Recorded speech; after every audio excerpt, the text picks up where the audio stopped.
Hello, I'm Howard, pastor of the Roseville New Church, and welcome to Spiritual Shorts.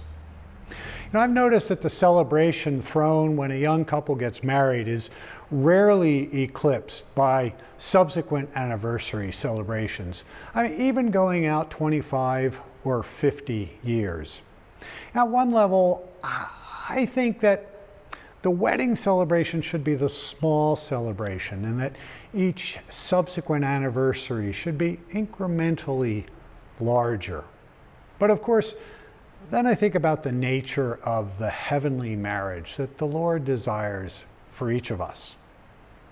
One of the more difficult stories in the Word, when understood correctly, explains this phenomenon. It's the story of Jacob marrying Rachel and Leah.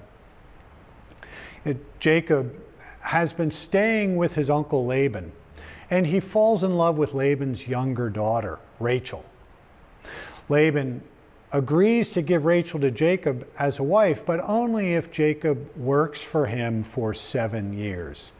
Of course, Jacob is smitten with Rachel, and he agrees to these terms. And after 7 years, Jacob fulfills this part of his agreement, and he's ready to marry Rachel. But there's a twist. On the wedding night, Laban deceives Jacob by secretly sending in his older daughter, Leah, to Jacob's bed. In the morning, Jacob wakes up and discovers the switch. He's furious, and he confronts Laban about the trickery. Laban defends himself by saying, well, it's their custom to marry off the older daughter first. Yet Laban offers a solution. He tells Jacob that he can have Rachel as his wife if he agrees to work another 7 years. Jacob agrees to these terms, marries Rachel 1 week later, and works for 7 years for Laban. He loves Rachel much more than Leah, and he fulfills his agreement by working these additional 7 years. Now, of course, if we're going to take this story literally, then we should all go out and marry multiple wives, make sure they're sisters, and make sure that we get tricked in the process. But that's not really going to teach us very much. Now, Jacob's love for Rachel in this story, in a symbolic way, signifies our noble goals or ideals and the hard work we put into achieving those. However, often when we believe we've achieved them, we find out that we've been deceived, not in the goal itself or the ideal itself, but in how we achieved it. Jacob signifies good loves in us that aspire to be conjoined with spiritual truths. And Rachel represents these truths. Jacob's love for Rachel signifies this aspiration. Laban, Rachel's father, represents the natural good loves that we have from birth, and these loves are very useful in preparing us for our spiritual growth.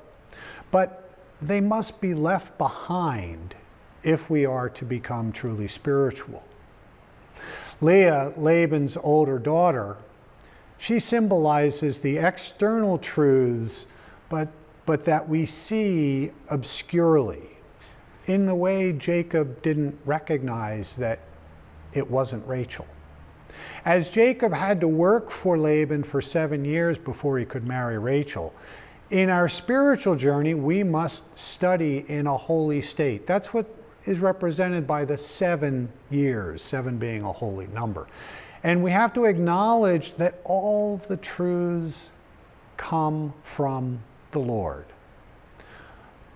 But in a state of obscurity, we often mistake those external truths for internal truths, and we align ourselves with them only to realize our mistake in states of enlightenment that are symbolized by Jacob waking and discovering that Leah was not Rachel.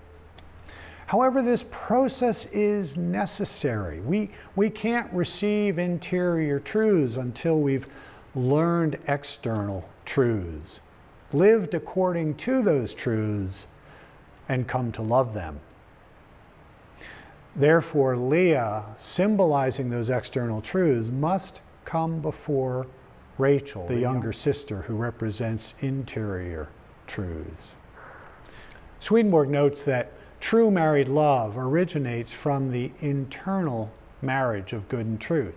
Only when a person is ready to receive this spiritual love, the natural physical beauty and intimacy is transformed from a merely natural love to a chaste love of our partner.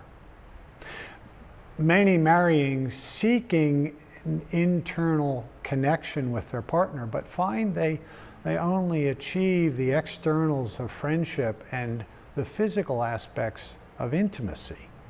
But there is hope. A true married love can be achieved by recognizing that it comes from the Lord alone, not through external means.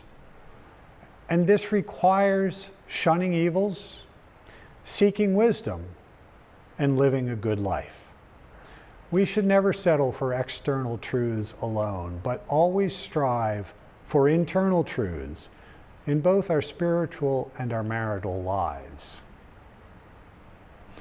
Thank you for joining me for this episode of Spiritual Shorts, and may God bless you.